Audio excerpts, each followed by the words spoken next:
Let's start with the prayers.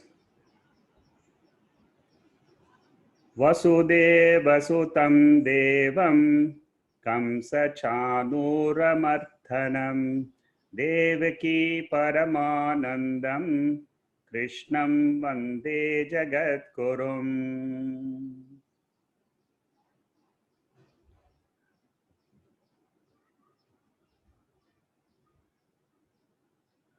We are doing the 14th chapter of the Bhagavad Gita, titled Gunatraya Vibhaga Yogaha. Bhagavad Gita is a text which reveals to me my nature. Who am I? What is this world? And who is the creator of the world? 3 questions. In every chapter, you will find some teachings for these 3 aspects of our life. The vision of the Bhagavad Gita is, I am someone different than this body and mind complex. And that is, I am an awareness principle, consciousness principle. That is the vision of the Bhagavad Gita. It wants to teach me that I am not this body. I am something other than this body. And that they call it as God. I am one with God. That is what it means. This body is incidental. We see its appearance and disappearance. Appearance in the waking state, disappearance in the sleep state. But I am still there. That I, which is in and through the waking state and the sleep state, which is away, which is transcendental, which is beyond the 2 states or 3 states which we experience, that is our real nature. So when you keep that as the goal, then this chapter becomes easy to understand.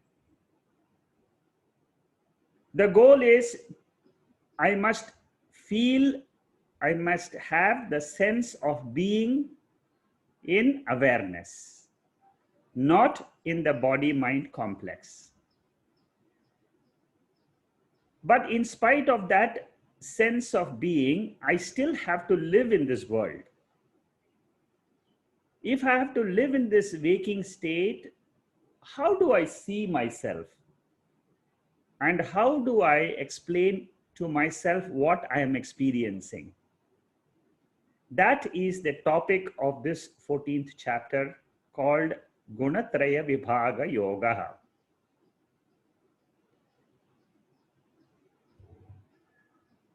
What I am is awareness. What I experience is anatma, which is mainly consisting of prakriti. Prakriti means nature. So this nature called prakriti, we have understood in the 13th chapter, it cannot exist independently, but it exists dependent on the awareness principle, which is called as Purusha.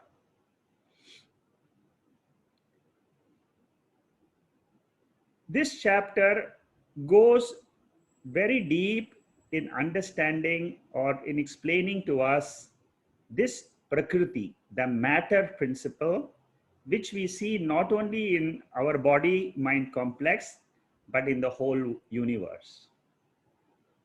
So the common thread between me and the world is God. And that God in Vedanta is called as awareness or consciousness. There is a common thread.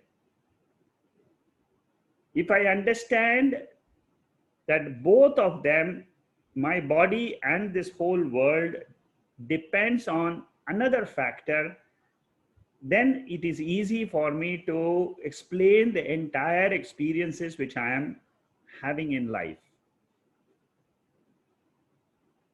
We have seen 3 verses so far. Now I will go to the verse number 4 where we started last week.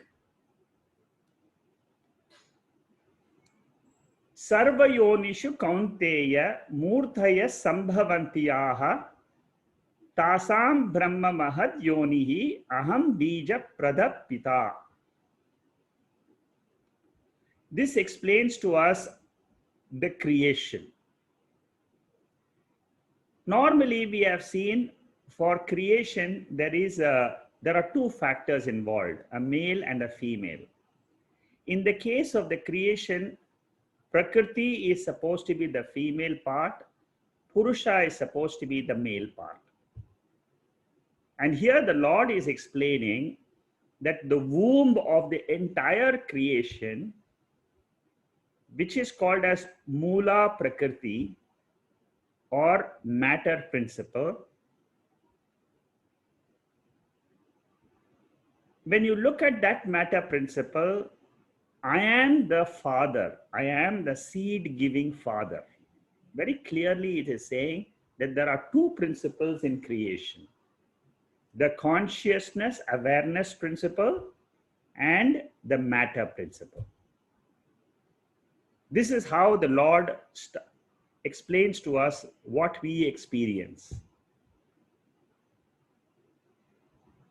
In Bhagavata Purana, which is one of the scriptures in India, they say that Prakriti is a womb of 84 lakh species.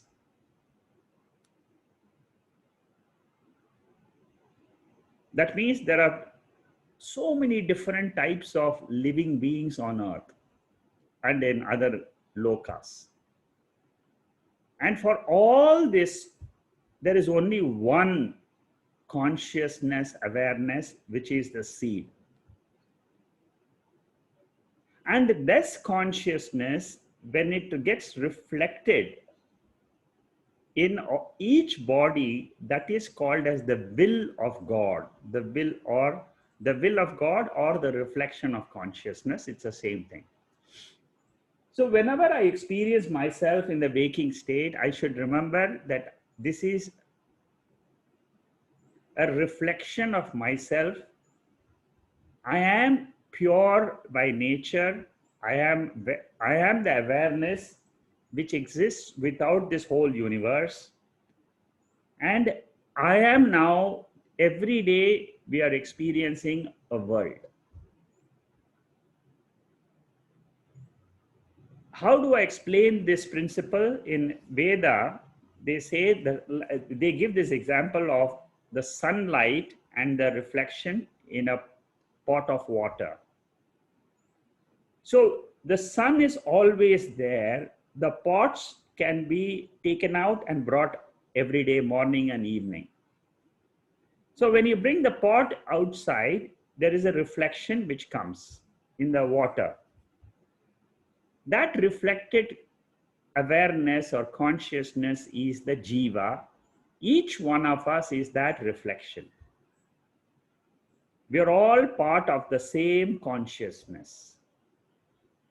We come, we live in the world for a few years. Again, we drop the body, we take another body, or we merge with the original consciousness. This reflection of consciousness is an automatic process. It is not something which is, it's an automatic process. It just happens. That is why it is called as Prakriti. Prakriti means it happens automatically. That is the nature of matter. And this has got 2 states. Prakriti has got 2 states. This is how we are trying to understand the whole creation and my role in it. It has got a manifest condition, which is our waking state. And it has got an unmanifest condition, which is our sleep state. So I am appearing in this world as a Jiva during this waking state, and then my body gets into an unmanifest condition. But I, the pure awareness, am ever free. This point must be very clear, because this is the point which the Lord is trying to teach Arjuna in this chapter. That whatever soldiers you see, the warriors you see in the battlefield, these are all the manifest condition of Prakriti, which is made up of 5 elements. You are not the doer of action, you are not the enjoyer of the action, but you are the illuminator of both. That is what we have studied in chapters 3, 4, and 5 of the Bhagavad Gita.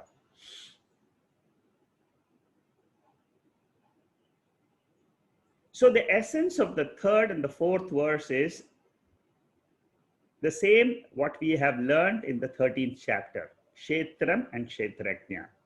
Kshetrajna is the consciousness principle which is aware of the Kshetram. The Kshetram consists of the body, mind, and the world. And this matter is the womb of the entire creation.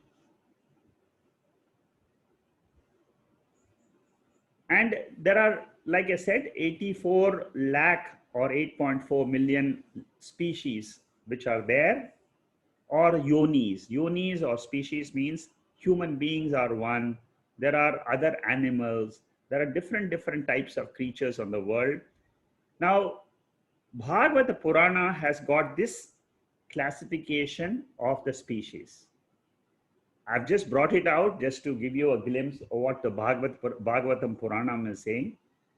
And here it says, Earth has got 7 lakh species. 1 lakh means 100,000. Air has got 7 lakhs.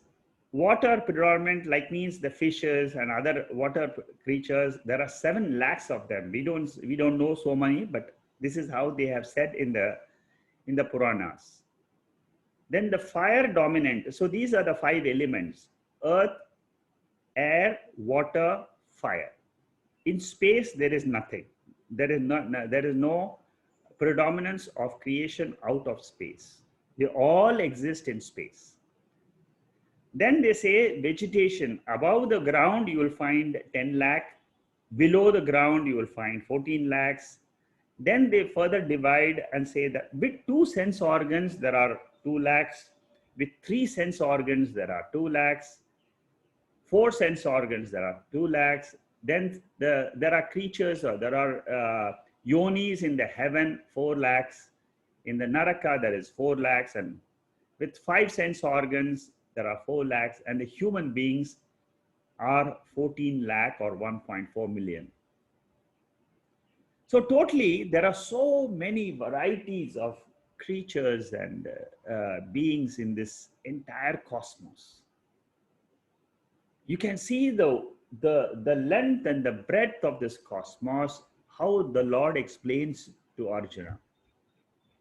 And for all this, he says, I am the Father, and the matter, the 5 elements, is the mother principle. And Chidabhasa means reflection of that consciousness is there in all the beings. And that is what is called as Kshetrajna. The awareness principle in the bodies is the knowing principle. For example, I have awareness of my body. I know my eyes can see. I know when I close my eyes, eyes cannot see. Eyes by themselves are not the knowing principle. They are dependent on consciousness. They are dependent on the mind behind the eyes. And the mind is dependent on, powered by consciousness. This is how we have to understand the structure of our living. This is how the Vedas, the Upanishads have described how this whole universe is. In all of us, Every thought which we get, every thought is, they say, is Bhagavan. Bhagavan means it is that consciousness which is getting reflected in that thought. So in this, do I have thoughts? Yes. In this body, do I get emotions? Yes. Am I aware of the emotions? Yes. Then I can say in this body there exists Bhagavan. There is the Lord, there is consciousness, and that consciousness principle is called as nyanam, the knowing principle.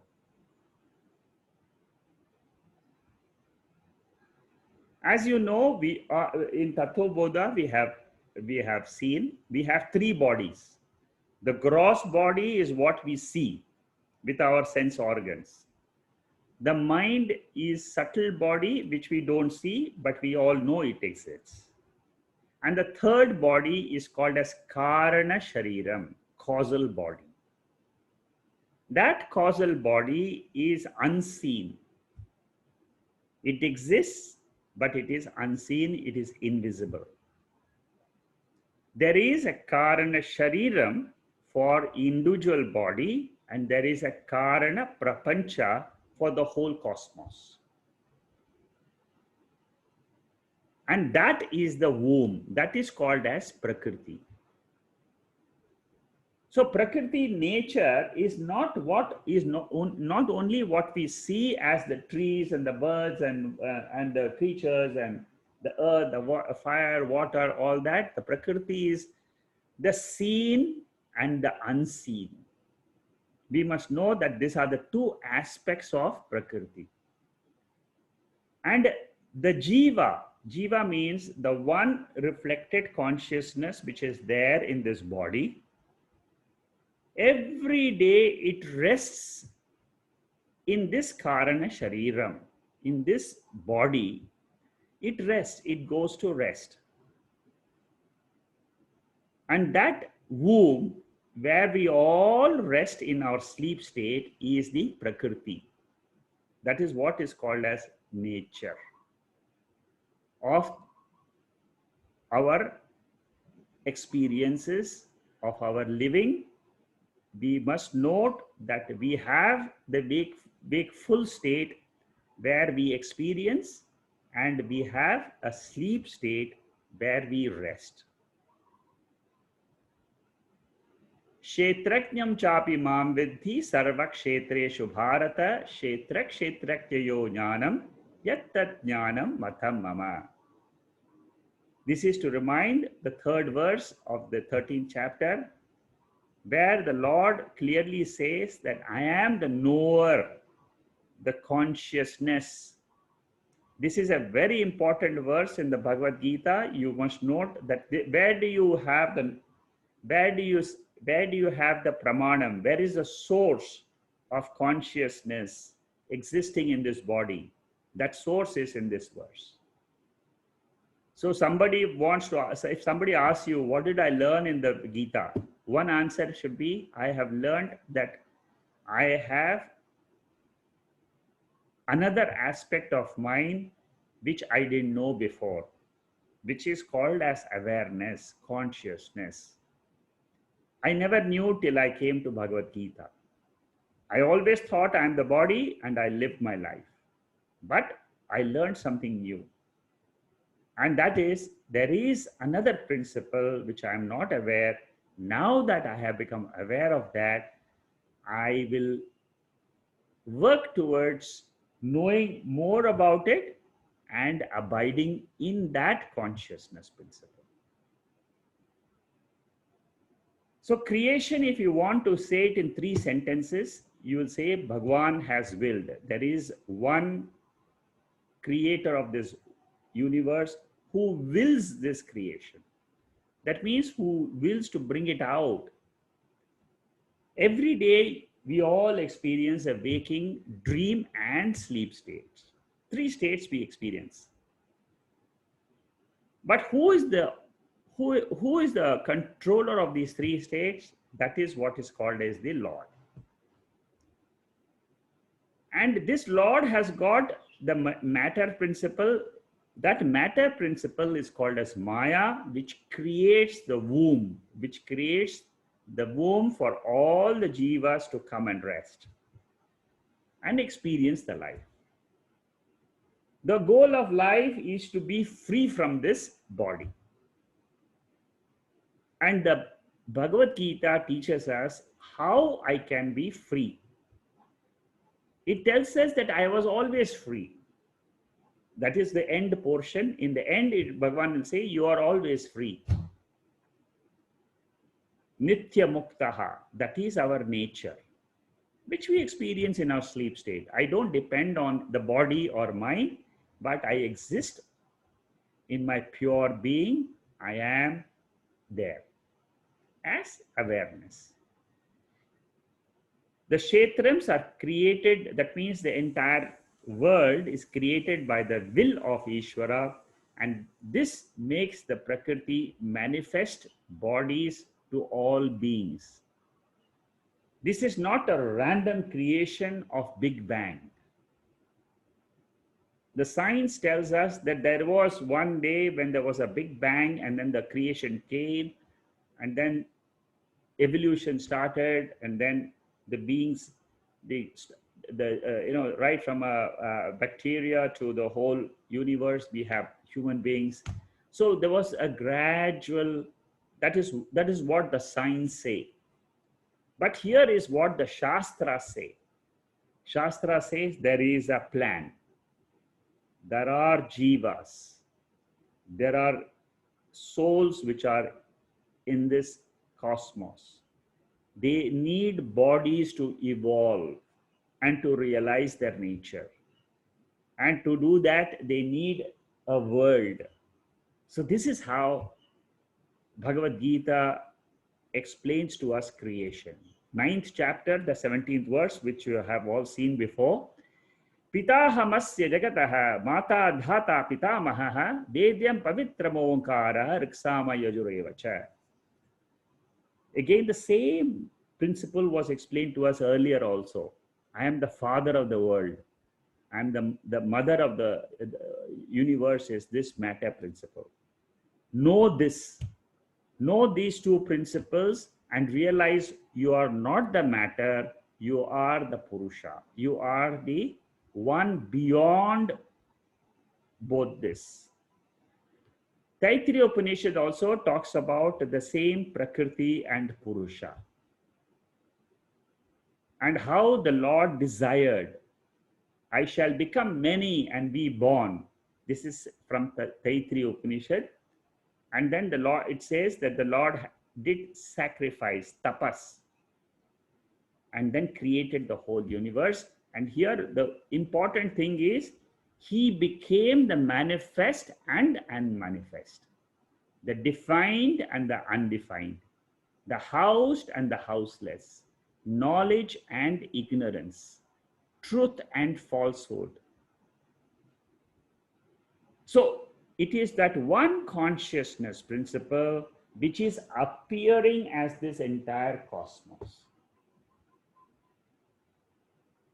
The same Upanishad, very beautiful verse, tasmad vaye tasmad atmana akasha sambhutaha akashat vayuhu vayoraknihi agnerapaha adapyo prithivya oshadayaha oshadayabhyannam annat purushaha. This gives the structure of the universe. What does it say? It says from that pure consciousness, when we wake up, the space gets manifest first. From space, what came out is air. From air, fire came. From fire, water. Water, earth. This is how in Tattva Bodha also we have learned how this whole universe comes about. It's a very, very scientific structure which the Vedas give. I am the originator, the inner core of you. That means if I try to close my eyes and drop all what I know I am, I'm a father, I'm a mother, I'm a sister. I try to drop all those notions. When I have dropped everything, including my body, including my mind, then what we have is this awareness, pure consciousness. I've learned to drop, that is the teaching. And Maya, or the matter principle, is a will of the Ishvara. It is the seed of the universe, and it comes about because there is a superior will. The Prakriti resolves in Purusha. That is the unmanifest and the manifest. All this manifest, unmanifest is only at the matter level. And where does it end? Where does it get resolved? It gets resolved in the consciousness. So that is why whenever, if I have to know who I am, you just have to see for yourself, ask this question, who I am in the waking state is very clear. My body, mind is there, is very clear for all of us. But that is not the end of it. I look at my sleep state and say, who am I in that state? I am without the body, without the mind, without the universe, and that is what is called as unmanifest. But in the unmanifest, are you there or not? In what form are you there? And that is what Lord Krishna is trying to bring out in this chapter. And that consciousness is reflected in all the beings. The whole creation was explained in a different way in 13th chapter, where it said that Purusha prakriti stohi bhunta prakriti jan gunan karanam guna sanyose sadasanyoni janmasu. It said very clearly that this pure consciousness is seated in this prakriti. And whenever there is a being who is born, you must know that it is a union between the field, the kshetram, and the knower of the field. See, again and again, why we bring up this knowing principle is because that is the central teaching of the Bhagavad Gita. Consciousness, awareness, the Lord's nature, that is the central teaching. Lord's nature and my nature is not different. If I come to know, the Jiva comes to know that there is a consciousness principle behind this entire creation, then he resolves his own mind into that consciousness principle. When that happens, that is what is called as Jivan Mukti. That is what is called as moksha, freedom. So the goal of why again and again we are learning about this Prakriti and Purusha, knower and known, is again for us to keep our goal very clear. So that was what was explained in Yavat Sanjayate Kinchit Sattvam Sthavara Jangamam. This third line is very important. Kshetrak Nyo Sanghat. That means there is a union between consciousness and the field, which is the body mind. That is what is called as the Jiva. That is my nature. So 1 to 4, we have seen what is at a larger level. That means what is Prakriti and what is Purusha. One more time, this is a revision what we have done of the 13th chapter, where the Lord had explained to us that the whole creation is got these two aspects. That is what in this chapter also the Lord explains to us in the first 4 verses. Now we are getting into the heart of the 14th chapter. And that is from verse number 5 to verse number 18.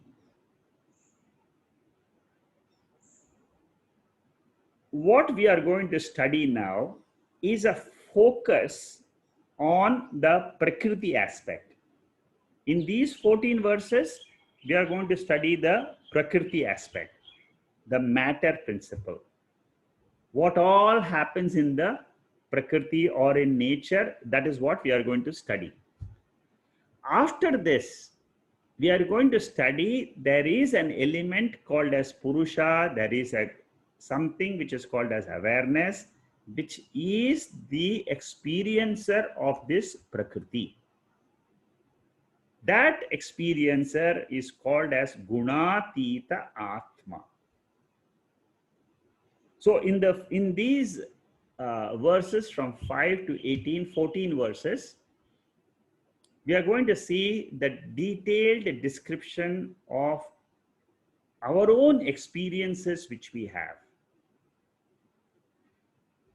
Sattvam rajas tama iti guna prakriti sambhavaha nibhatnanti mahabaho dehe dehinam avyayam.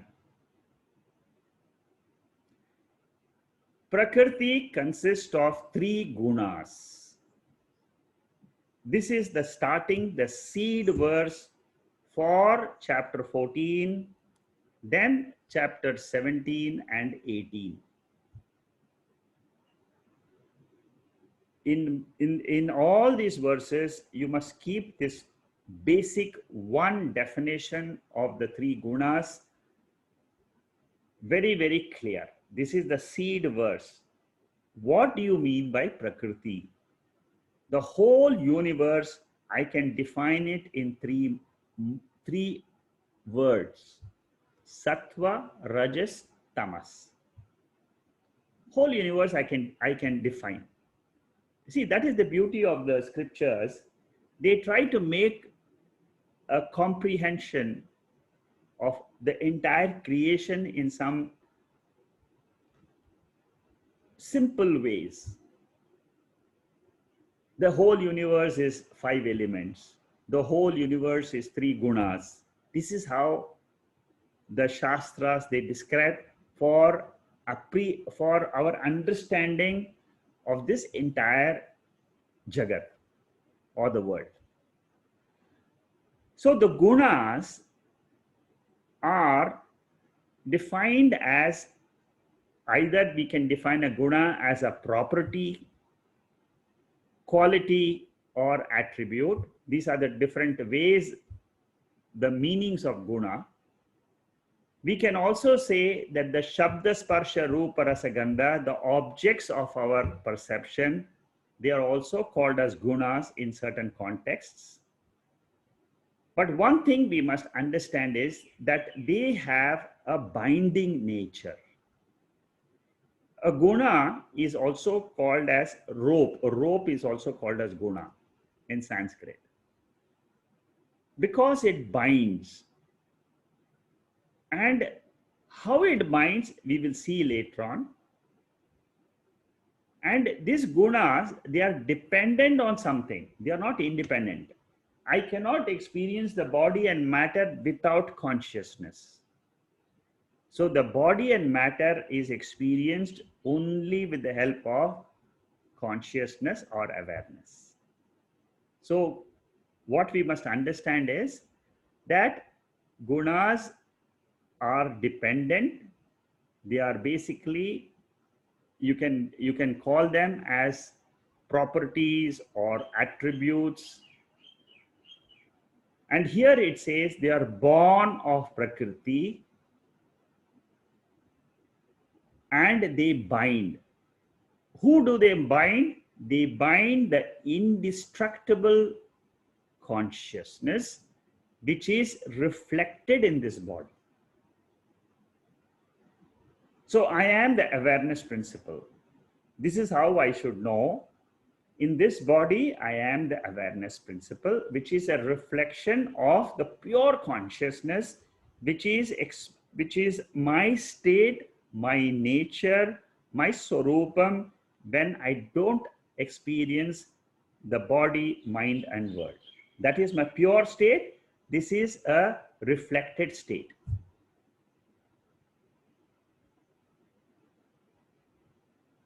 This is how I should understand. Now, this I, which is in this body, that is bound by the gunas which are there in the 5 elements which compose this body. The nature of the 5 elements is it will bind the awareness principle. Any reflection, it will bind it. It gets attached to that consciousness, to the reflection of that consciousness. So the I is an active thought. It has got a presence of consciousness and it has got a willingness to manifest. Consciousness by itself is pure. It can exist independently. But it becomes active, and then what happens is it gets a presence in the body. And then it starts acting. That means in its presence, the matter starts acting. That is how we should understand this structure of our own body and mind.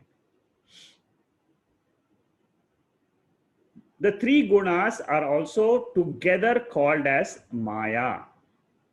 Sattva, Rajas and Tamas. These are the 3 words. I will explain to you what it means, but the 3 words together is given a term called as Maya. And it depends on the Ishvara or the consciousness principle to function. That means you can never experience the world without consciousness. Even in the sleep state, what happens is the whole Prakriti, nature goes into unmanifest condition and it comes out to a manifest condition. But all this is happening where? In that consciousness. So gunas which are there in this body, in the jiva, they tie this reflected consciousness to the body. That is why we live for a few years. That means the mind has got to experience a certain portion of the prarabdha karma in this world. Therefore, the mind comes in, takes these bodies and experiences, and they will tie that mind to that jiva. But the jiva has the privilege to untie itself from the gunas. From the reflected consciousness which is there, it can untie from the body by knowledge. It is because of ignorance we are tied to this. That ignorance is the main cause. The mula avidya, they say. And we get bound only because of our identification with this body and mind. And in this chapter, first of all, the Lord will tell us what is this 3 gunas, and then he will teach us how I can get out of these 3 gunas. All of us, all human beings, all jivas have the 3 gunas. There is no jiva, nobody can say I don't have this 3 gunas. Jiva is not the gunas, body mind complex, but it appears to be bound, but factually it is ever free. Because if it was bound all the time, then there is no hope of a moksha. Bhagavad Gita is a moksha shastra. When you say moksha shastra, what does it mean? It means to realize that I am not bound to this body and mind, but I am a free person. 3 words: Sattva, Rajas and Tamas. These are Sanskrit technical words. And the meaning is Sattva stands for purity. Purity means knowledge. Rajas stands for passion or action. And tamas stands for a condition where there is no knowledge and no action. That is what is called as inertia. So when you say nature, we simply don't say nature. The Vedas, they go deeper. They say nature means there is a knowledge aspect, there is an action aspect, and there is an inertia aspect. That is what together is called as nature. And there are two avasthas. This is right from the top, right from the beginning itself. We must note that there are two conditions in which this prakriti exists. Samya avastha means that it is the three gunas are in equilibrium. That means they are samam. And that state is called as sattva dominant. That means this is what happens to the nature itself. And the nature, when it gets disturbed, it starts creating things. That means before the creation, this prakriti, the nature, existed in a equilibrium state where there was no creation. But this potentially, these three gunas were there. That potential condition of the creation is called as prakriti. And the moment the disturbance happens in the three gunas, then suppose the tamas guna takes a dominance, then what happens is creation starts happening. You see a lot of, even today you will find that creation is happening in the cosmos. New stars are being born, old stars die. In creation, in the entire cosmos, this is a continuous activity.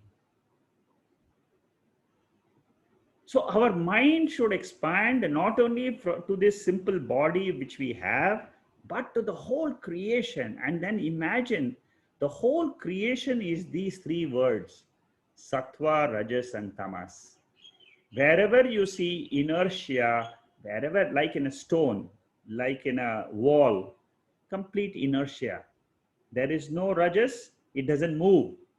There is no sattva, there is no reflection of consciousness.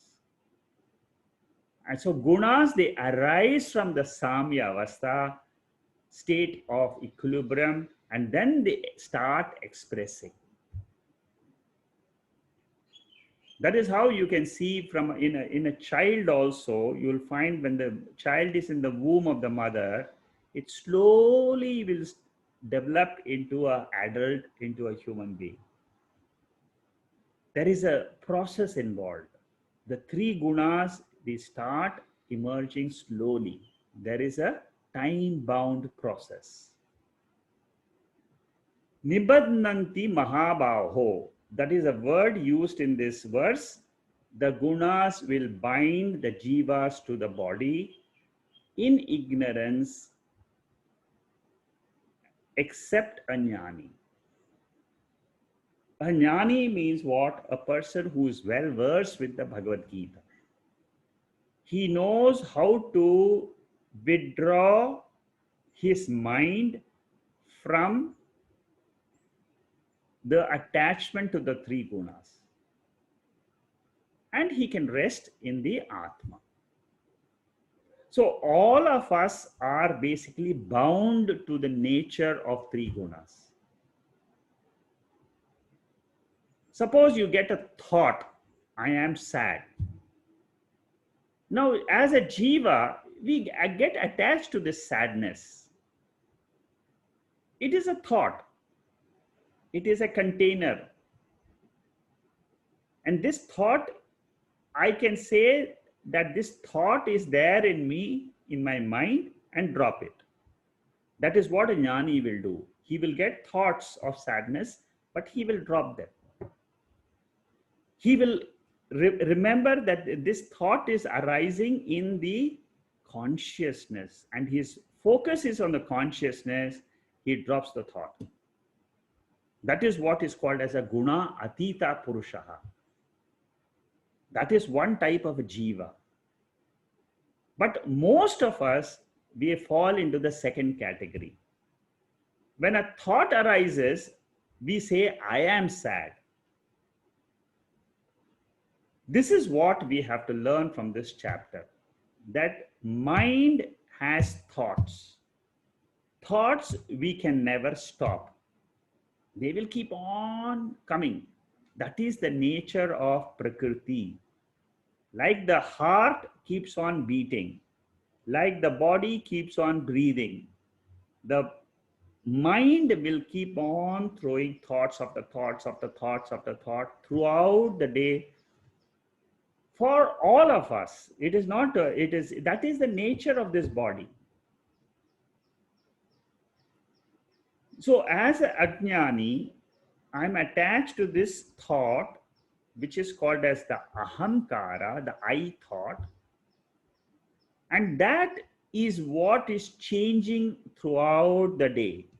Suddenly you will find that I am very happy because the thoughts have changed. Because they are changing thoughts, what the teaching is that it is unreal. These thoughts which come into my mind, I learn not to get attached to it. If there is something which I have to do as a duty, you go and perform the duty. But what really disturbs us is the thoughts which rise, which are not related to any specific duty aspect. And we keep on worrying. This chapter teaches us how to drop these worryful thoughts by knowing the nature of the thoughts which arise in our mind. So this verse is called as Vastu Sangraha Vakyam. Vastu Sangraha Vakyam means it will tell me briefly what I am going to learn in the following verses. So the rest of the Bhagavad Gita is going to be expansion of these three gunas, how I can relate to them to live in the world, how I can come out of them and be free.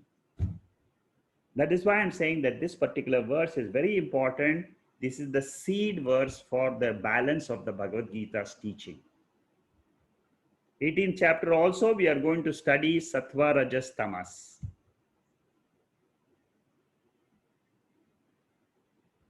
17, 16 chapters, we are going to study all these chapters now. We are going to study the aspects of this Sattva, Rajas, Tamas. How do they bind me? How I can come out of it. That is the topic. Now, in the balance from verses 6 to 18, this is what I am going to study. I will give you a brief on this chart so that you will then understand all these verses very clearly. The first aspect which we will study is in the 6th, 7th, and the 8th verses, 3 verses. And they give us the definition of the 3 gunas.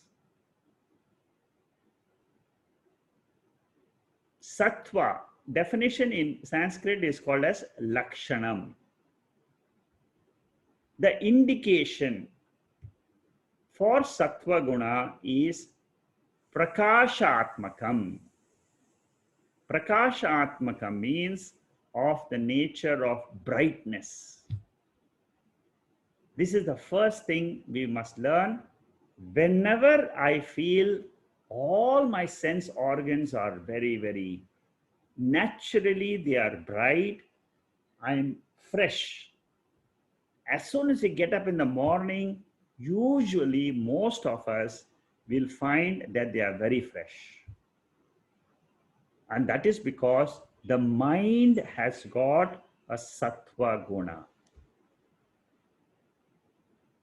We are at equipoise. We are at ease. The second thing, the definition is of rajas. Raga atmakam. These are the three words. You see, try to remember some of these words which are there in Sanskrit, or you can even know it in English. Then you will understand this entire chart which you see is an analysis of our mind, which we have to live throughout our life. So the first aspect is sattva. I feel very fresh. My sense organs are bright. I can look at anything. I can pick up knowledge based. I can pick up knowledge. There's no problem, no confusions, no doubts. That is called as the sattvic state of the mind. Rajasic state means it is a state of delusion. It is a state of action. That means my mind is running very fast. Thoughts are running very fast. That means there is a guna there. That guna is called as rajas. Whenever I'm angry on someone, it is because of rajas. I lose my temper, rajas. Remember immediately, temper or angry means it's my mind which has become rajasic, not me. This is where the teaching is.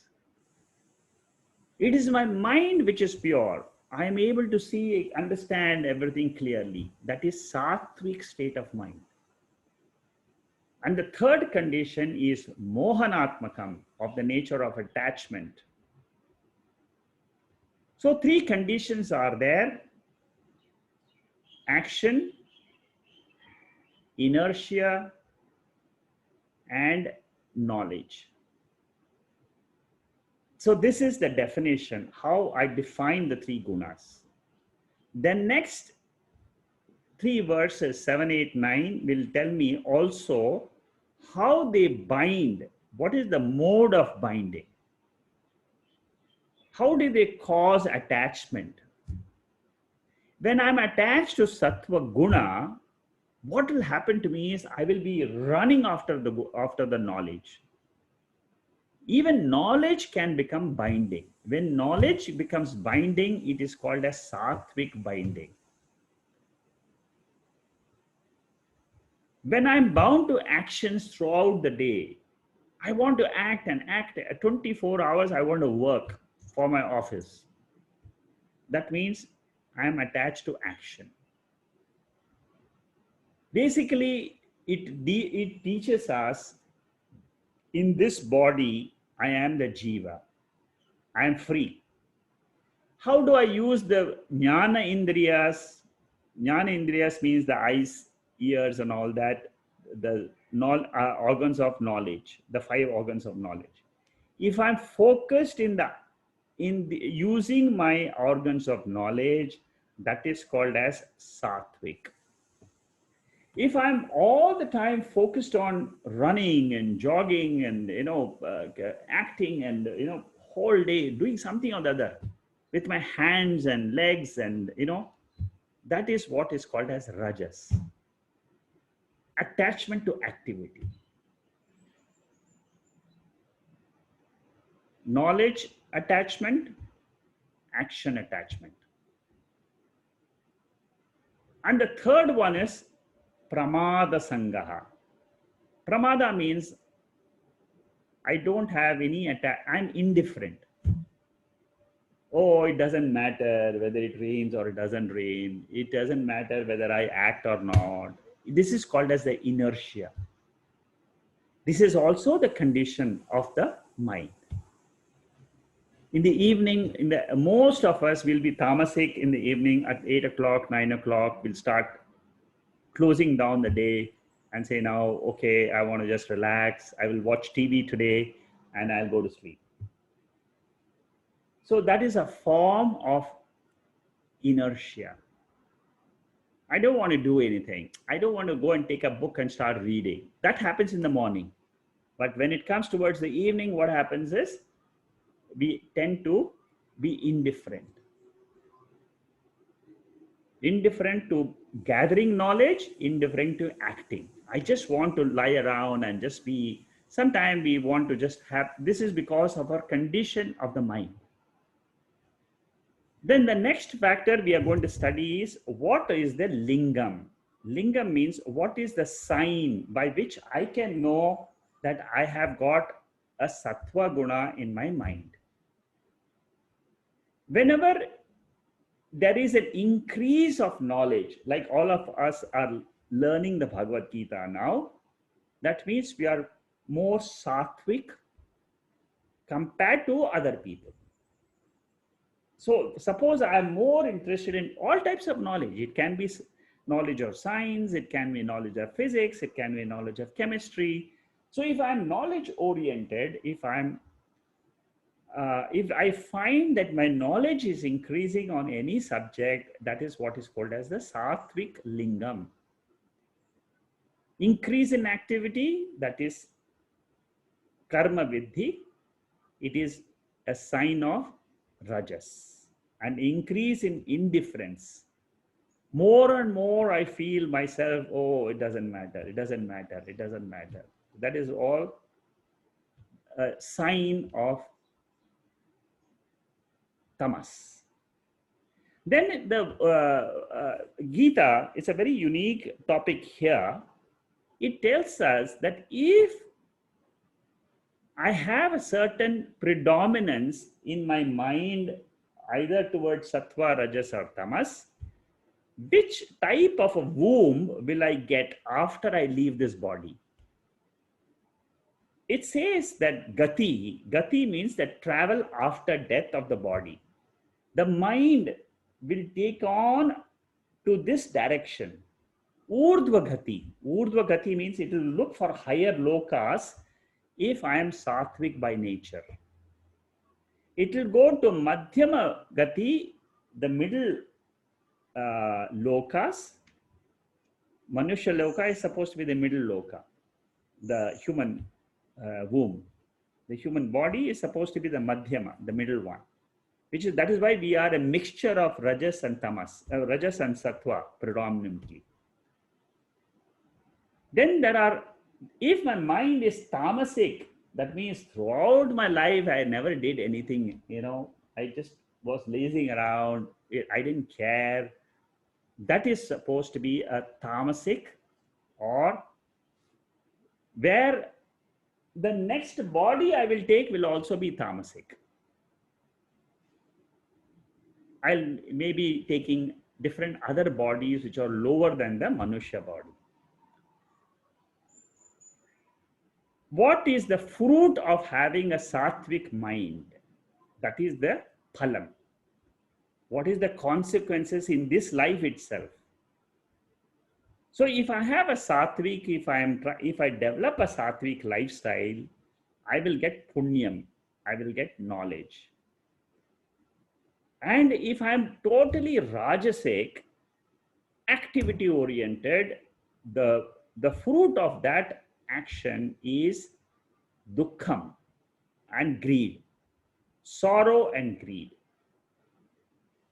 These are conditions of the human mind. Again, I'm telling you, these are all nothing outside us. They're all teaching us what we are. And then the fruit of tamasic quality is ignorance and delusion. I am totally ignorant about myself. Who am I? I don't care. What is the word? I don't care. Who is the creator? I have no idea. So that is what is called as ignorance. Total tamas. And because I have no idea about all three, what happens is delusion is automatic. For anything, I will be confused. On any matter you take, you will be having doubts. Your mind will not be able to clearly think. So the analysis of these three gunas helps us to grow from tamas to rajas to sattva. This is how all of us When we are born, we are predominantly tamasic. That is why in little children, you will find different degrees of activities. Some children, when they are young, you will find they are very rajasic, very activity oriented. Some children, they are very, very knowledge oriented. They want to learn, learn, learn. And some children, you will find they are a mixture.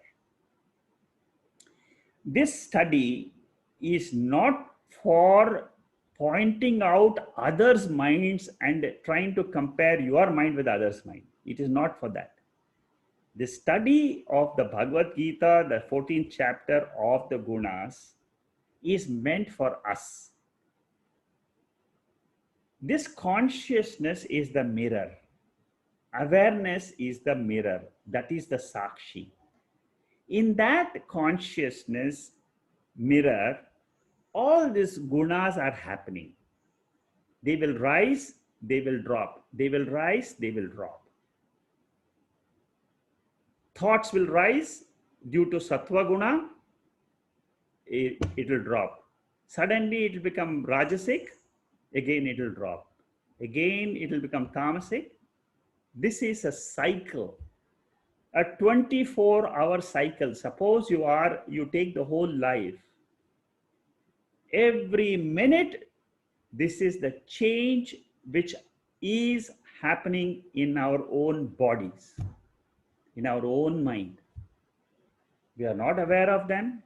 We live our life as if it's just a simple life.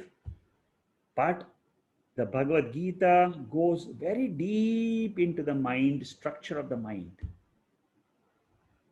And only a person who is standing outside the three gunas will be able to understand this full chart completely. So every time you watch your mind, you should say, I am the sakshi. I am the witness of my own mind. Sarva buddhi pratyaya sakshi. Sarva buddhi vritti. All the thoughts which rise in my mind, I am the sakshi of all those thoughts. I am the atma. I am the awareness. I am the consciousness. That is the starting point. If your starting point is correct, you will be able to analyze this mind, which is such a difficult thing to understand. But with practice, all of us will be able to understand our mind.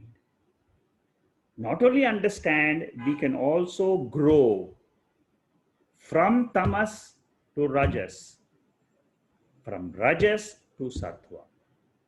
This is how the Lord teaches in this chapter. If you find somebody who is very tamasic, don't try to make him sattvic immediately. Don't tell him to start meditating because he is tamasic. You bring him to action first. Tell him there is you can enjoy a better quality of life if you act. Go and take up a job. Earn money. You'll enjoy better than not earning, not being at home, just being lazy. So from tamas, we go to rajas first. From rajas, you can make him sattvic. This is how the mind is controlled, mind is evolved, and it's only a human being who has this chance. Animals don't have a chance to improve their minds. They are only bhoktas.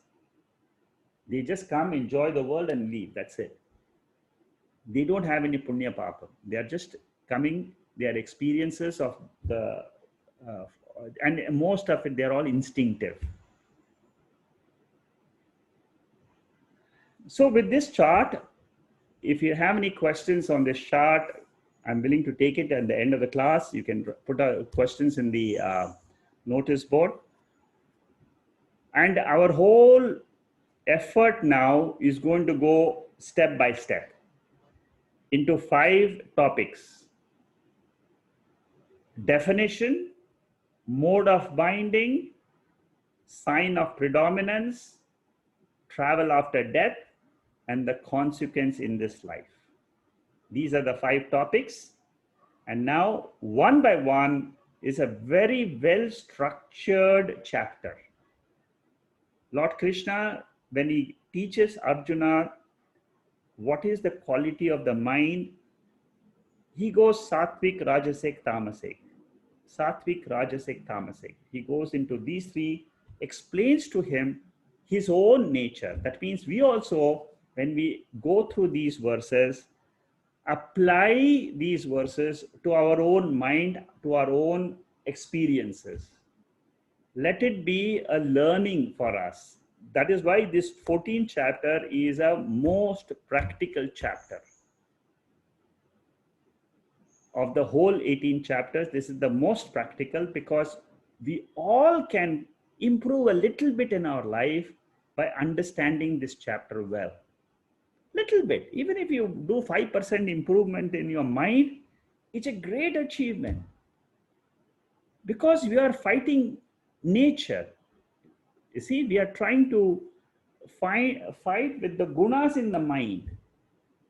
So never try to criticize yourself whenever you have a rajasic or a tamasic guna which is predominant. Learn to say that my mind is like this right now. Don't say I am like this, because I am the pure, I am the always pure atma, awareness, consciousness. I am ever free. I am mukta. I am always free from these gunas. If I learn how to separate the mind from the atma through the study of this verses, I will be able to claim my freedom. So with this introduction, I will go to the verses now. I'll start each of these verses up to 18th verse is going to be a study. Let us learn ourselves, contemplate on some of these points which come up. Try to identify, yes, I have this, I have experienced this in my life. Try to understand, have you been angry? Have you been jealous? Have you been greedy? It's all rajas. Have you had the demand to go for knowledge? It is sattvic. You wanted peace of mind? That is the sattvic nature which you enjoy. I don't like the agitated mind. That is what we are trying to evolve into. All of us want to be peaceful. All of us want to be happy in life. And what it says in the end of the chapter, when it comes to the gunatita, it says that happiness is your real nature. That gunas is something which is binding you into this body, and you're making you identify with the mind and cause a lot of suffering. Our sorrows, I want to be free. Many of us, when they started this course last year with me in Tattva class, they said, we want to get rid of sorrow. We want happiness in life. We want peace. Then I told them, please start. Come, learn the Vedas. Many of the people who are listening, they started from Tattva Bodha. They learned the Atma Bodha. They learned the Drigdrishya Viveka. Then they have come to the Bhagavad Gita. In the Bhagavad Gita, they have gone through the 13 chapters. The 14th chapter is what they wanted right at the beginning. This is the chapter which tells us how I can get rid of my sorrow. It's only by understanding that I am the Atma, I am the consciousness, the screen in which does gunas appear, gunas disappear. Thoughts come, thoughts go. Thinking, identification with these gunas is our life. The whole life is nothing but identification with the thoughts in the mind. Tatra sattvam nirmalatvat prakasha kamanatmyam sukha sangena badnanti jnana sangena chanagha. So Bhagavan starts with the sattva guna first. And what does he say about sattva guna? He says it is stainless, blemishless,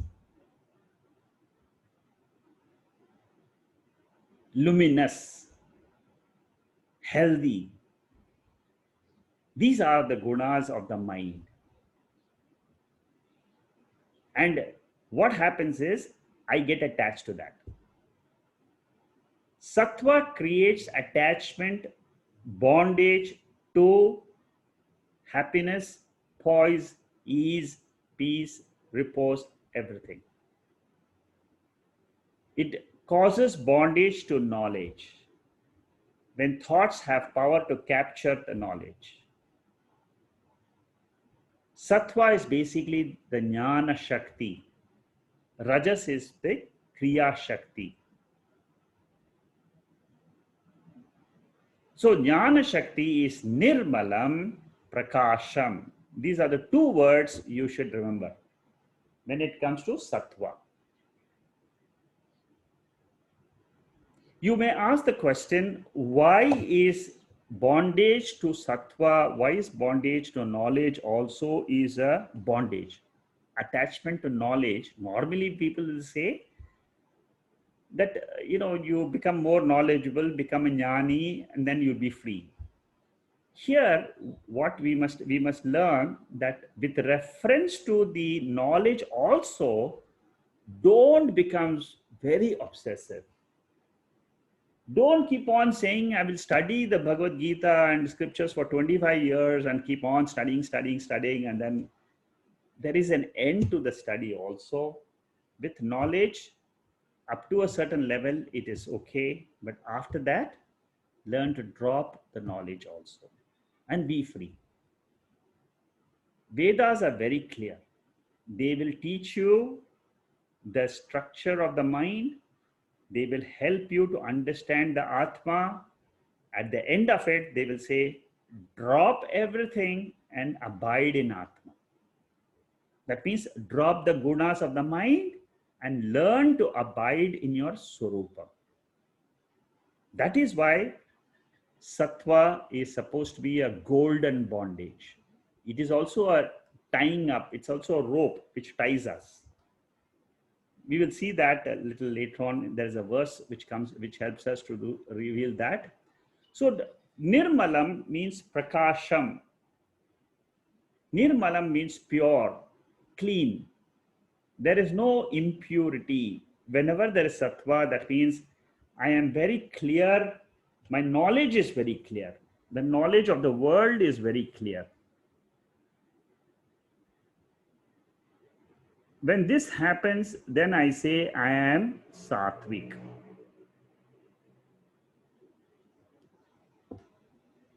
Rajas. So prakasha means luminous. The eyes are luminous. That means they see brightly. The ears are listening properly. Whatever I listen, I'm able to absorb. Illuminating. Because these are the qualities of the atma which gets reflected in a sattvic mind.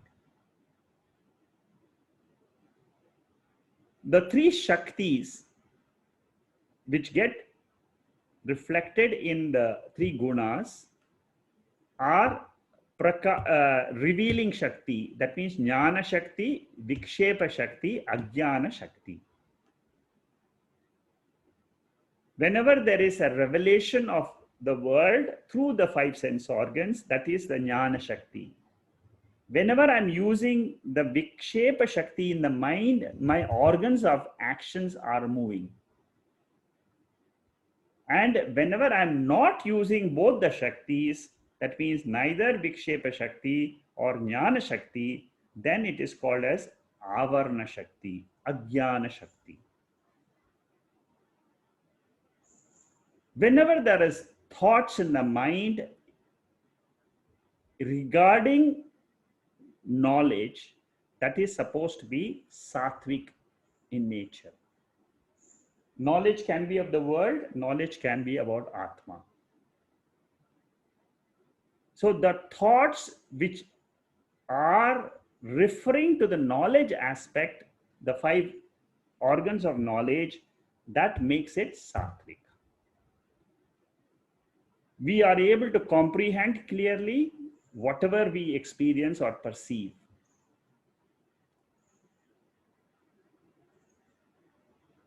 I will go through the balance charts and these explanations next week. So the 6th verse, I will continue next week with this 35th slide, because this is a detailed verse. I will stop here and continue next week with the 6th verse, talking about Sattva mind. All of us have to make efforts to become sattvic in all aspects. We are going to study many factors about the Sattva, Rajas and Tamas. Sattvic dhritihi, willpower, how to make my willpower sattvic from Rajasic, how to make my intellect, buddhi, from Rajas to sattvic. All these things we are going to learn slowly in the balance chapters. Not only here in the 14th chapter, in the 17th, 18th chapter also, we will be studying all this Sattva, Rajas and Tamas. Very detailed analysis will be there, and to know how I can change my nature from Tamas to Rajas, Rajas to Sattva. Om Purnamada Purnamidam Purnahat Purnamudachade Purnasya Purnamathaya Purnameva Vasishyade. Om Shanti Shanti Shanti. Hari Om Shri Gurubhyo Namaha. Hari Om.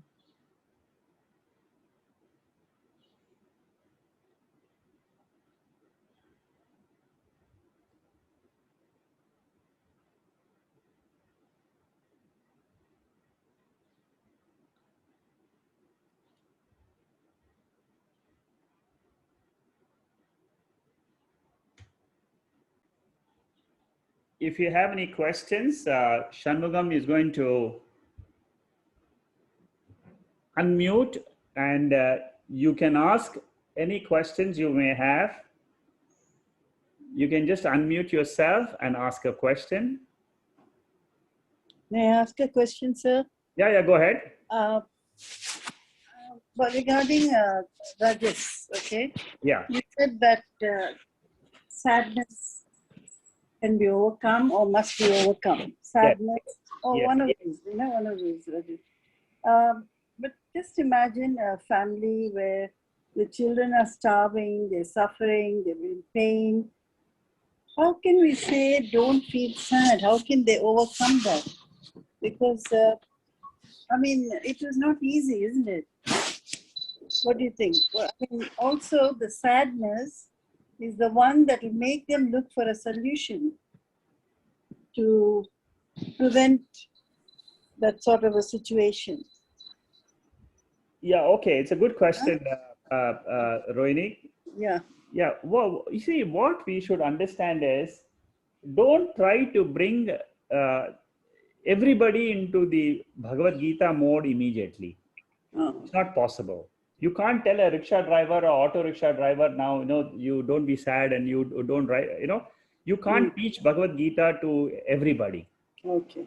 So what you should understand is a context. In what context can I use? Like I said, that most of the time we have to apply the 3 gunas to ourselves, not to others. Okay. Apply the knowledge of the Bhagavad Gita to our own mind. Okay. That I got, yes. Okay, so don't try to say that he is rajasic, he is tamasic, so how I'm going to help him from tamasic, that is a separate context altogether. Okay. So if somebody is sad, don't tell them that you are sad because you have thoughts of sadness. Don't tell them while they are sad, don't tell them that. That is why Bhagavad Gita is a teaching. It's a education of step-by-step education. Yeah. See, in order for them to understand and come to this level of understanding that Rajas is the cause of sadness, they have to learn so many things before. So we cannot expect them also to understand us. You cannot, they will not understand. They won't understand. So when somebody is sad, you have to have compassion.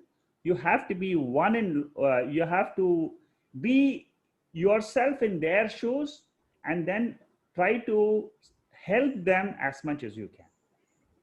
Listen to them. You see, what happens to sadness is, in sadness, our mind gets clouded. That is the most important problem. See, our mind gets clouded because my mind is continuously hooked on to one problem which I'm facing. You see, suppose I'm sad because, my child is sick. So whole day, my mind is only how she is going to become well, how she's going to become well. She's so sick, she's so sick. So this is an attachment of the mind to the external condition, and you're not able to drop it. This is an attachment. And because of this attachment, I'm not able to think properly. My mind is only thinking of one topic. True. I can't, my mind is clouded. But people who have come to the Bhagavad Gita, see, they will be able to understand. Oh, I learned in the Bhagavad Gita, there is something called as Rajas and Tamas and Sattva. And these are the three things which are there in the mind. That means I have to understand that this condition which I'm facing today, this time in this half an hour or 1 hour, is a condition of the mind. Let me go through this as best as I can. Even I understand. Because you see, what happens is, one must know that conditions of the mind are not under our control. They are under the control of prarabdha karma. The body has to go through certain conditions of the mind as per prarabdha karma. We cannot control all the thoughts which come to us and say that tomorrow onwards I will be very sattvic, I will not be rajasic at all, I will not be tamasic. It is not possible. It is not possible. You can try. You see, even the sannyasis, they get angry sometimes because it is not, it is Prakriti. It is nature. You see, we can try our best, but we can not have 100% success. Yeah. We can maybe bring down our sadness by 20%, but that is a great achievement. So in your case, it should be very clear that if a person is sad, we cannot immediately tell him that become sattvic or this is because of rajas only or having this problem. We must learn to express to him, it is natural, happens because it's not under our control. There is God's will which is involved. For anything which is happening in the world today, you must understand there is one superior law which controls this world. And I am just an insignificant being in this cycle of birth and death, which is happening in the world. To a large extent, I will try to control my own mind. Okay. So again and again, I'm saying that this should be, this knowledge should be useful, not to tell your husband tomorrow, oh, you're very rajasic, it'll not work. You will say that you are mad. Definitely not. Yeah. So many of us try to do that because we want to show our knowledge. Hey, I have learned the Bhagavad Gita, I was planning to. Yeah, don't tell him. You will have a bad experience. Anyway, thank How you. to train, Lakshmi is asking, how to train myself for meditation on Guna Brahma, Hiranya Guruma Brahma, or what is that? Lakshmi, are you there?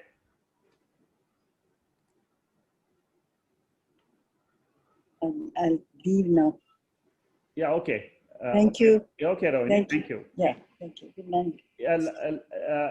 Nirguna Brahma. Okay. How to train myself for meditation on Nirguna Brahma? Okay, good. It's a good question. See, Nirguna Brahma is not to be meditated. It should be generally, I mean, it is meant for knowledge. That is the first thing you should understand, that Nirguna Brahma is knowledge gained about Brahman, about the pure nature of consciousness, which is guna atitam. That means I am of the nature of consciousness, which is nirgunam. That means there is no gunas in that nature of mind. How to meditate on this Nirguna Brahma, which is my own state. It is not some Brahma in some Brahma Loka and all that. It is my own state. I can experience this. I can meditate. There are two things which we can do. One is, number one, get the knowledge of Nirguna Brahman. What does this Nirguna Brahman mean? And a clear knowledge of Nirguna Brahman will help you in meditation. If you want to know Nirguna Brahman, you must know that it is a state in which I don't experience my mind, I don't experience my body. But I am aware, I am conscious. That is my sense of pure being. All of us can experience this because that is my nature. And this is one of getting this knowledge. Now, in certain books in the scriptures, they say that Nirguna Brahman is only knowledge. In certain other books, they say that one can use this also for meditation as an upasana.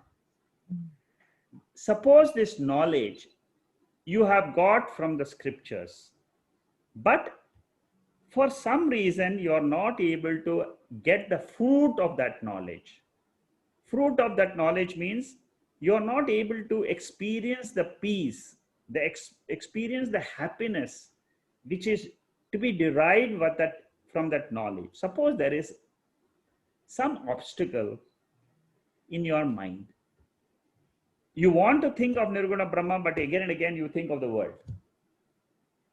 In those cases, in some advanced books of Vedanta, like Vichara Sagara, Panchadasi, they have said that practice of Aham Brahma Asmi Vritti. That means telling yourself, I am of the nature of sakshi. I am sakshi all the time. Don't allow any other thought to enter except this one thought. Have a willpower. Next 5 minutes, I'm going to sit down. I'm going to only have one thought. Jnanis have this thought throughout their life. That is why they become jnani. They are called as jnanis. Their inner mind is only thinking of the background consciousness. But for most of us, it is not, that condition is not there. It is in our mind, we have thoughts of the world. I have to do this, I have to do that, tomorrow I have to run here, run, do this. This is our mind. You see, our mind is focused on this. For those people who find it difficult, they say it will help you if you repeat the thought, Aham Brahma Asmi, Aham Sakshmi Asmi. Let your mind repeat it, so that your obstacles in the mind go away and your mind becomes has chitta shuddhi. That means the space, the chitta akasha becomes clear. It's clear, and you are able to abide in that clear space. And that, once you abide in it, what happens is you create a distance, a sense of being and different than the mind. This happens. These are all very advanced meditation techniques which are taught. This comes generally after mahavakya vichara. You see, after you are told that Tattvamasi, you are that. That means you are referring to your nature of Jiva, no longer a Jiva. I am that principle. I am that Ishvara. The nature of the Jiva is the same as the nature of Ishvara. This usually is taught after Mahavakya Vichara. See, when you are taught by a guru, Tattvamasi of Chandogya Upanishad, I am Atma Brahma of Mandukya Upanishad, Aham Brahmasmi of Brihadaranyaka Upanishad, Prajnanam Brahma of Aitareya Upanishad. These are 4 Upanishads. In 4 Upanishads, these are the 4 Mahavakyas. Once you understand the meaning of Mahavakyas, that is where your knowledge of Brahman being this Jiva, that equation can be established and it can be meditated. Okay. So that was the question on Nirguna Brahman. Anybody else has any other question? This chapter is very important. Please don't miss the sessions, especially up to the next few 4 or 5 verses, because it will help you to understand your own mind. How the Rajas Guna creates a lot of problems for us. And if you become aware that it is a guna of the mind, you will be able to control your emotions. So we are going to go deep into the mind topic. How, Shekharji, how 3 gunas are related to the states of mind, 3 states of mind? Yeah, you see, the 3 gunas, they are actually belonging to the 5 elements. Now, when you see in Tattva, again, you have to go back and read the Tattva Bodha. In Tattva Bodha, it says that the mind is Sattwik. It is born from the Sattva Guna predominantly. The organs of knowledge are also born of Sattva Guna. The organs of action are born out of Rajoguna. So by nature itself, the Lord has created this body with the organs of action which are from the Rajoguna of the nature. See, the nature consists of 3 gunas, and the 3 gunas are forming this body. They come together in some combination of the 5 elements. This body is nothing but the 5 elements. It is the earth, the chemicals of the earth, they are all the chemicals in the body. That is why when we take medicine, it'll clear up some of the imbalances in the structure of the body. So basically our body is made up of the 3 gunas, and our mind is also made of 3 gunas. the mind is only a subtle body. The gross body is coming and born out of the gross 5 elements. Before the gross elements are created, there is a subtle nature of these 5 elements. The subtle nature of the 5 elements, they together combine and form what we call it as the mind. And so the mind is also matter. What we are trying to do is, I am consciousness, I am the spiritual principle, I am higher than the matter. The matter cannot control matter, but something higher than matter, because I am awareness. You see, for example, it's very easy to experiment this. I know my emotions. I'm happy, I'm sad, I'm angry. I may not realize it while I'm angry, but after 5 minutes or 10 minutes, when you calm down a little bit, you will realize, oh, I lost my temper. Now, who is telling you that I lost my temper? How do you realize this? Because you're not that mind. See, mind is only an agitation of the thoughts. It is the thoughts which are getting reflected in the light of consciousness. It's like a bulb. In the front of the bulb, you have thoughts coming, If the thoughts are very agitated, because the high frequency of the thoughts, it becomes rajasic. Suppose you reduce the frequency of the thoughts, instead of say 1,000 thoughts per minute, you think, say, 100 thoughts a minute. That is what is called as sattvic. So it is possible, because you're not a part of the thought.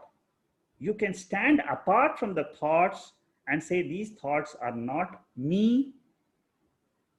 Normally, a person who doesn't have this knowledge, he will not be able to control. Suppose you don't have the knowledge of the Bhagavad Gita, that I am the atma, I am the consciousness. There is no way you will be able to control your thoughts, and then you will just live like a normal. You will just say, okay, this person was very angry by nature. That's all. And he will just live for life and then go away. Here, because you have the knowledge of the 14th chapter, you have an opportunity to be aware. See, once you have this knowledge, then what happens is you start becoming more alert in everyday life. You become more alert. Suppose you're becoming rajasic, you become alert. Suppose you become sattvic also, you become alert. I want to learn more. I want to read the Bhagavad Gita. I want to go a little bit more deeper. That is a sattvic quality. So knowing the nature of the gunas helps me to control the mind, because my mind is nothing but the 3 gunas. It is changing very rapidly. 5 minutes ago, it was sattvic. After 5 minutes, it may become tamasic. And that is what I appreciate, and I am able to stand apart. Standing apart is the ultimate goal. If you stand apart completely, you are a jnani. That means gunas cannot affect you.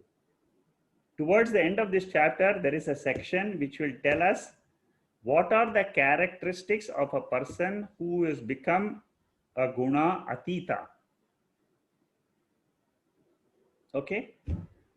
Okay. Then there is, can you please explain the second verse referred from Taittiriya Upanishad? Okay, very nice verse. Taittiriya Upanishad, what I was trying to explain, the second verse is tasmad va etasmad atmana akasha sambhutaha. This is a very, very important section. This comes right at the beginning of the knowledge portion, the Bhrigu. And here the guru is teaching the student how this creation comes about. This principle is explained, whatever is explained here is actually a scientific principle.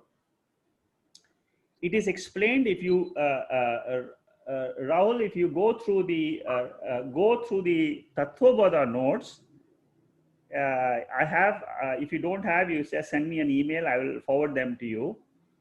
This has been explained in Tattvabodha. So if you are coming straight to Bhagavad Gita, you may find it difficult to understand, but I will still explain to you in short. What the Veda teaches us is that the whole universe is coming from Atma. Atma means consciousness, awareness. What is this awareness? This is what I am in my sleep state, beyond the sleep state. That means I exist, I am aware that I'm sleeping. I get up in the morning, I say I had a good sleep. Now, who was the witness of that sleep? Unless until there was a witness of a sleep, you cannot say that I slept. That means what? There was something in me which was watching my mind which went to sleep. That is what is called as Atma. Keep that as the base. The sleep state, what you are in your sleep state, keep that as the reference point. From there, then what the Veda tells us is the whole space is coming out of that. You should not miss this point.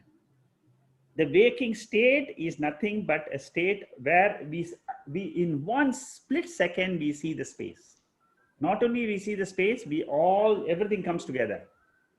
In a split second, the whole universe is brought before us.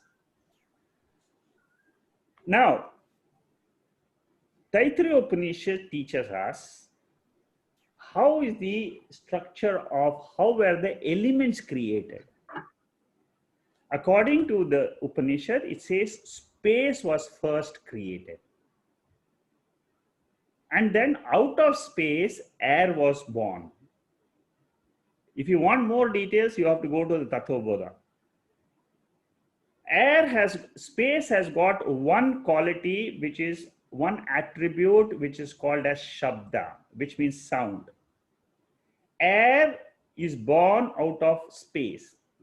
Air has got two qualities. You can feel it. You can hear the sound in it. Then we have fire, three qualities. 4 qualities of water, 5 qualities of earth. So from subtle, you come to gross, depending on the number of attributes, depending on the number of properties which each of these elements they come out with. So air is born out of space, fire is born out of, so this is a gradual evolution of the creation. Fire is born out of air, water is born out of fire. I'm talking about this element, how they were formed right at the beginning, not now what we see as the gross. So here in this mantra, it says, from the earth came the vegetation. All food comes from earth. Whether it is food for the animals, whether it is food for the human beings or for the birds, it's all coming from the earth. So the earth is the aushadaya, and annat purushaha. A human being eats vegetables, the food comes, and the essence of the food becomes the next jiva. This is how Taittiriya Upanishad explains creation. Okay, This was in short, but you know, if you want to go get more details, Rahuk, you should go and see the Tattva. There's more explanation, or you go to the Taittiriya Upanishad in the YouTube or in the website. You can see, if you in my website, of course, you will find an explanation of this verse. You can get more details on that. If you are still having problems, you can write to me. Yeah, but okay. So my question is not about today's topic. It's just kind of slightly on the subject which we learned from the earlier topics. So, as Atma is the one which pervades the entire body, the entire mind, and also is unattached. That is what Shastra teaches us, and that we are also able to experience it as we progressively more and more digest the various examples given. But now the Shastras also say that this Atma is the one which is all pervading and everywhere it's there. But then we, as limited by the body, we are unable to experience, right? So one part we are experiencing, will we never experience the second part, or otherwise we have just to take it that the Shastras here. They give one example, which is the Jivatma. You take that as an example. Similarly, you understand the Paramatma and put a full stop rather than trying to say that I want to experience that also. Is that right? Okay. I'll give you both what you see, there are two schools of thought to your question. Okay. There is one school of thought, and I have heard very authoritative Swamiji speak on both these aspects. There is one school of thought which says that Atma is not an experience, it is only knowledge. Okay, that is one school of thought. And there are many, many followers for that. So, and but you'll have to, you'll have to, you see, you can go with this knowledge and see how it works out for you. That Atma is not an experience, because it is your own nature, and it is knowledge only. There is another very authoritative and very well said also, is ultimately Atma is what is my nature. If I can't experience my nature, experience means it is not experience with the mind, it is not experience with the body, but it is not called as experience. That awareness is a presence. It's a presence, it is not an experience. And it's a presence, it is a pure being. And I have heard many Swamijis who talk and say, experiment yourself and get a feel of that I am. The sense of I am can be experimented on yourself, and you can learn to drop everything else, your thoughts, your body, your anything which comes into your mind. Tell yourself, drop it. And where do you reach? You reach that I am. And it is possible for you to feel this presence in your own heart.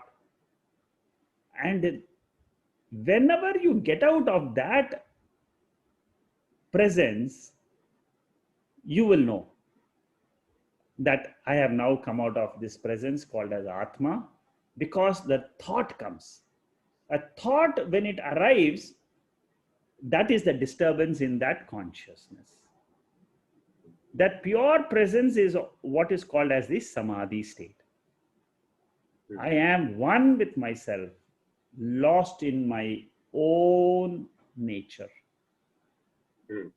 So this is a second explanation to your question, whether Atma can be realized or whether it is a simple knowledge. There are both I have heard Ramana Maharishi is from the second school.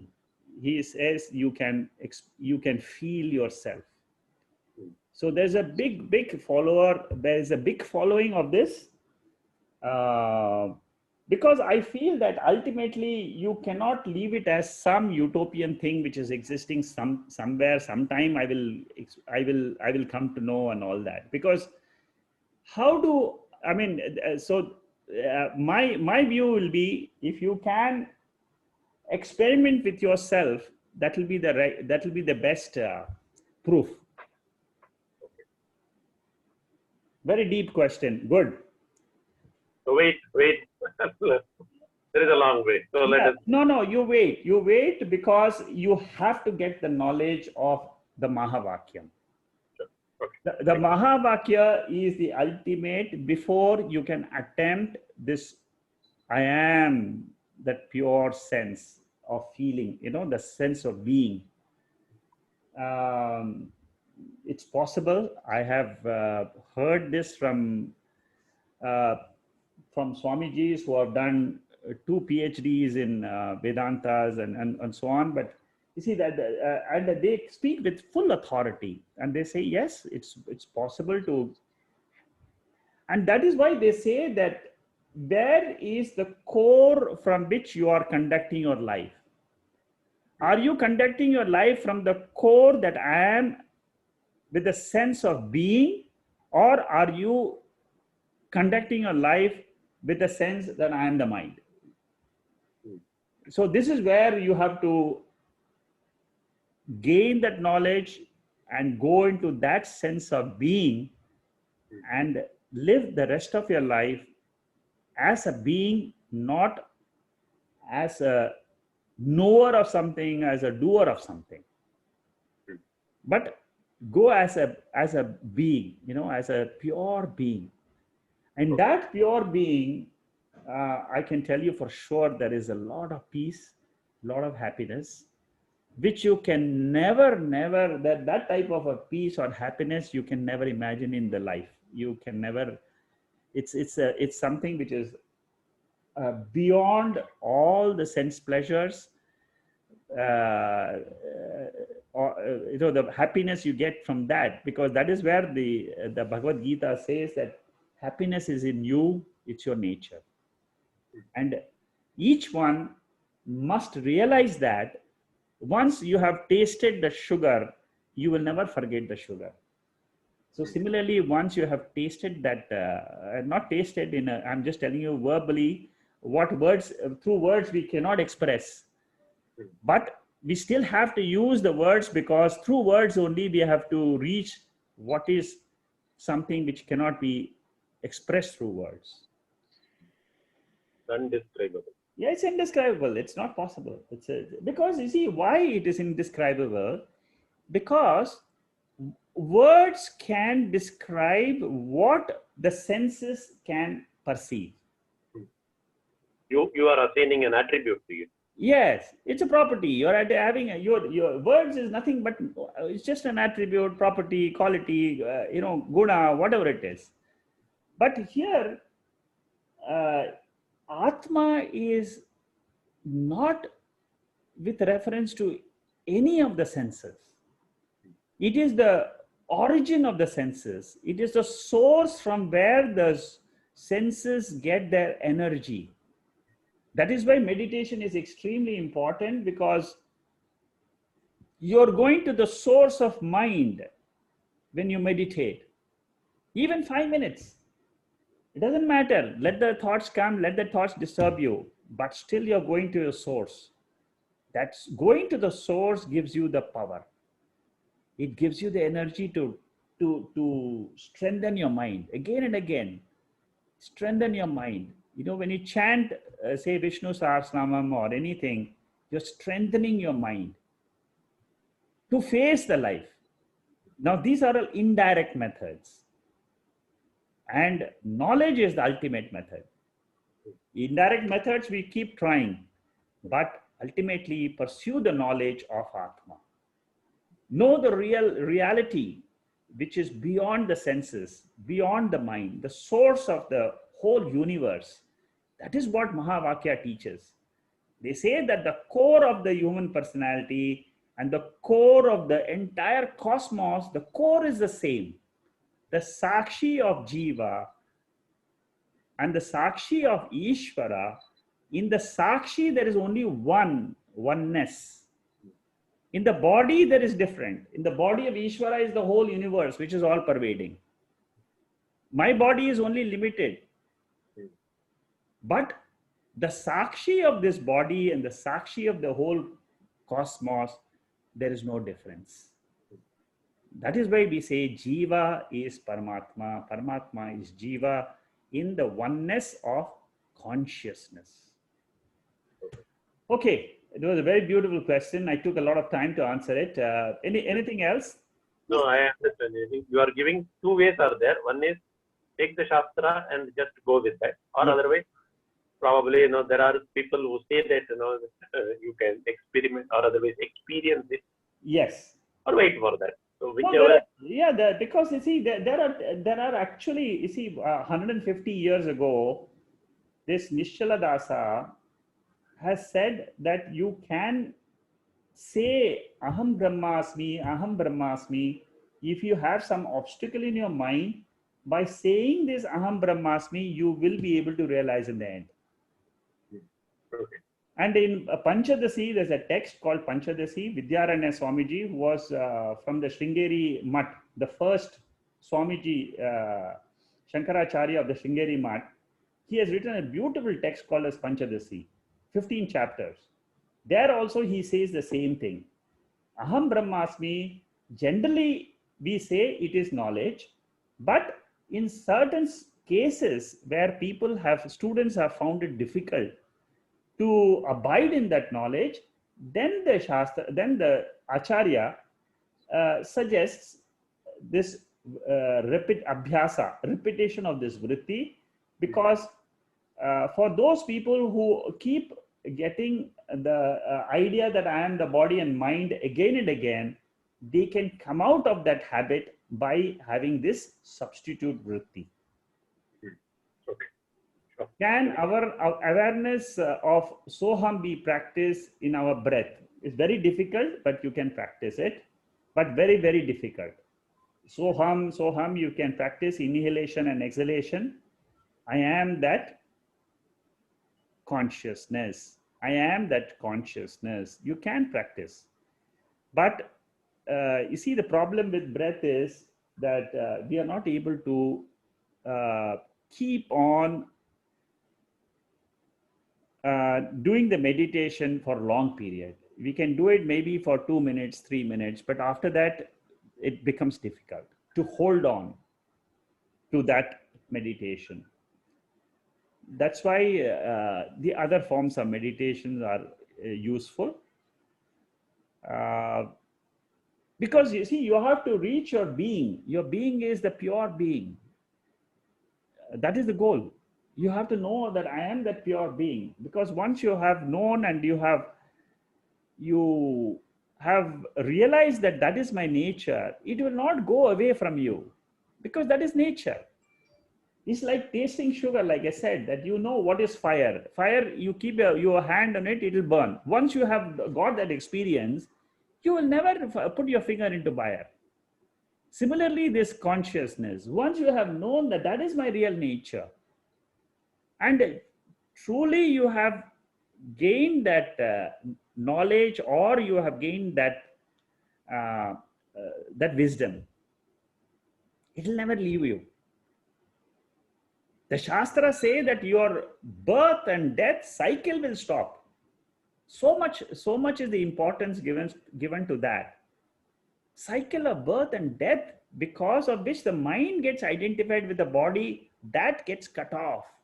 Your ajnanam goes away, your ignorance goes away. So much of emphasis is put on this knowledge of Aham Brahmasmi. That is the truth. Okay, we'll stop here. Mr. Shekhar, I have one question checking with you. Yes, tell me, Jacqueline. You wanted to, no, you were saying that you will take on another script Is it mahavakya or is it akasha something? No, the question that I'm asking, you were saying that you will teach us for another for new session. You will be teaching. Is it mahavakya or ashanta? Okay, ASKH. Huh? Akasha. Yeah, that one. So I'm just asking. No, I'm just asking. Yeah, you see, I will be teaching that Mahavakyas. You see, the Mahavakya means these are all sentences which come from the Upanishads. So the 4 Mahavakyas which are there, they come from 4 Upanishads. So after Bhagavad Gita, I will be teaching that Mahavakya. That means how I can equate myself and say that the core in me is the core of the whole universe.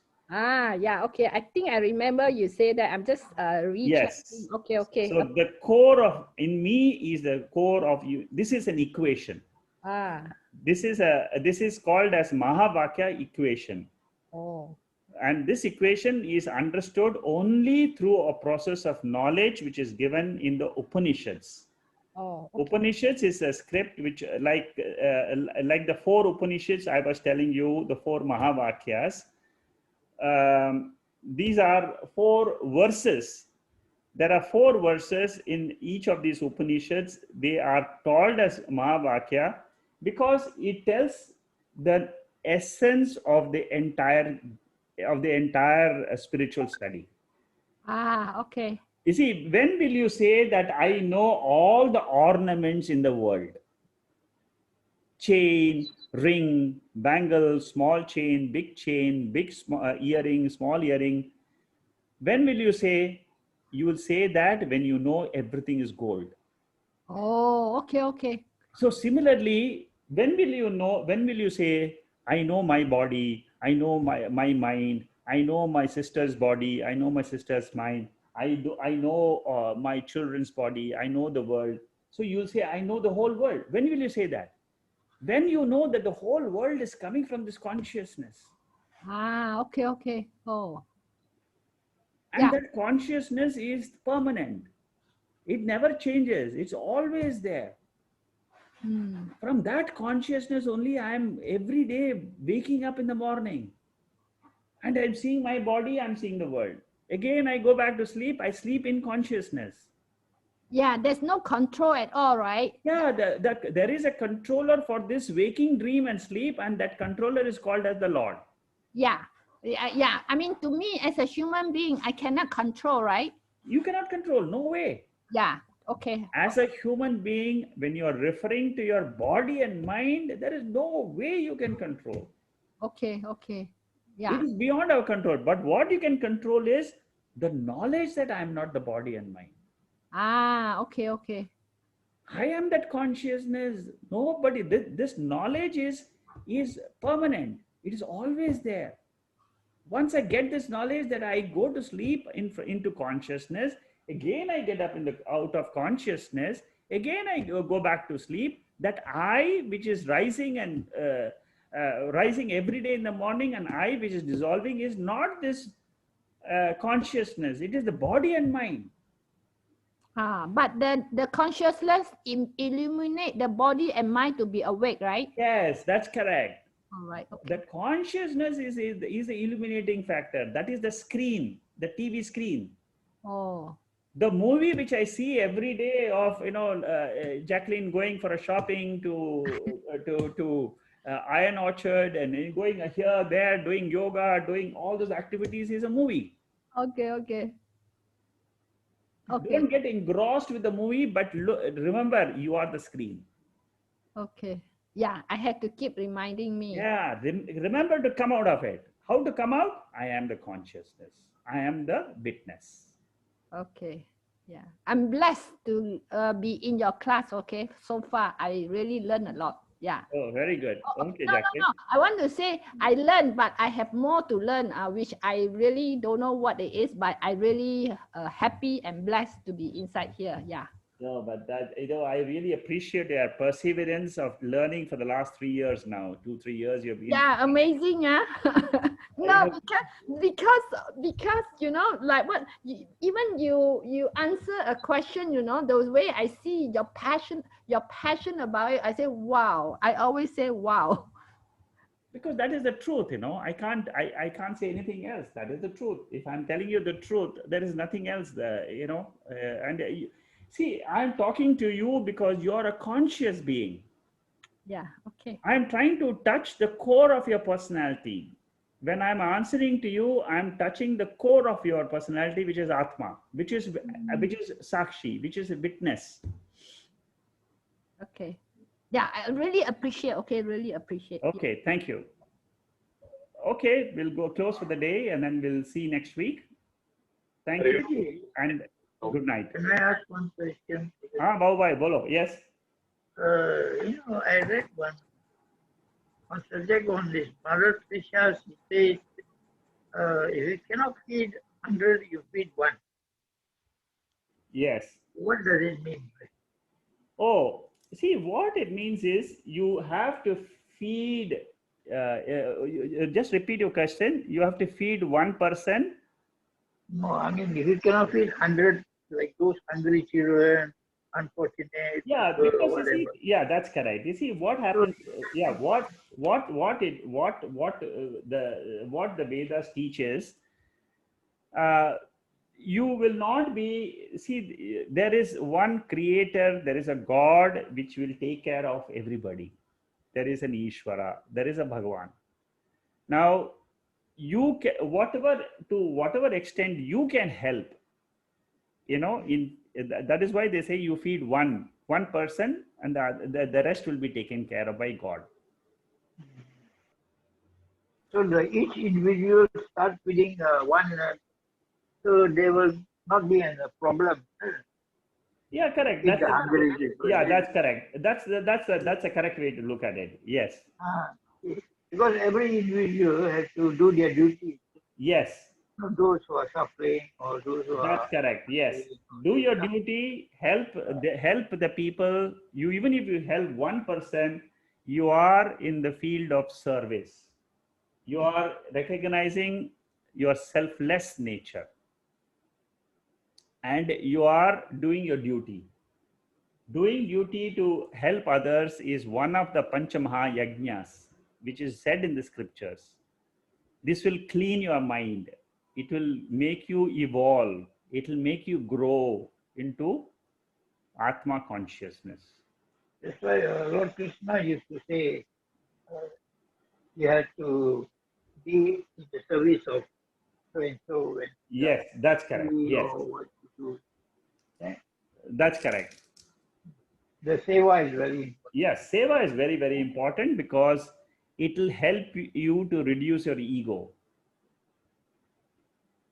and to remain one with the God.